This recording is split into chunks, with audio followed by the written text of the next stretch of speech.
Хидросистемот Ѓавато се демолира. Се крадат шахти, се вади бакар од потупните пумпи и делови од хидросистемот. Само 3 месеци од престанувањето со работа стана хаос во хидросистемот што се изгради да се спаси Дојранското езеро.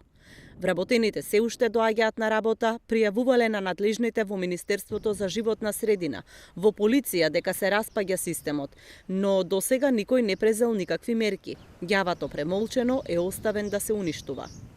Јас имам и реагирано во повеќе институции, во полиција, до моите претпоставени во Скопје, до Министерството. Значи се деградира системот, секој ден се деградира. Денеска шахта, утре штраф, вентил. Системот се протега на 22 км, тешко физички да се обезбеди системот. Значи ти на оваа страна, ако гледаш на другата страна, некој ќе го демолира.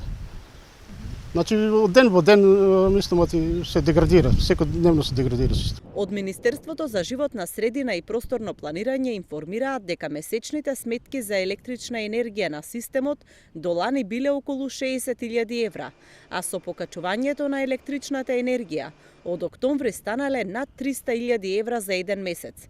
Единствена добивка беше надоместокот од концесијата за малата хидроцентрала Топлец на брегот на Дојранското езеро, од која се добиваше 2500 евра месечно. Последните години хидросистемот работеше само за потребите на хидроцентралата Топлец. Со запирањето на пумпите, почната е и постапка за раскинување на концесијата за работата на малата хидроцентрала и според Министерството за животна средина, поисплатливо е да се платат пенали за раскинување на концесијата, отколку да се плаќа месечната сметка за електрична енергија. Каналот кој што ја носеше водата од Ѓавато до Дојранското езеро веќе е запуштен и обраснат со трева. Според дојранскиот градоначелник Ангов, нивото на водата на Дојранското езеро засега е над нулта кота и во моментов нема закана за езерото. Се надевам дека ќе се изнајде решение, се разговара подолги години за овој проблем да се надмине.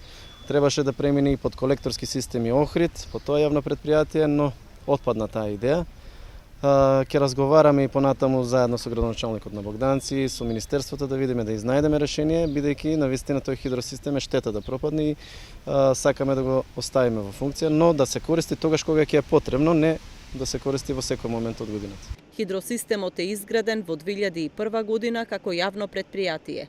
Од 2012 година е трансформиран во хидросистем Ѓавото и е даден на управување на Министерството за животна средина, иако немаат законско право да управуваат со него.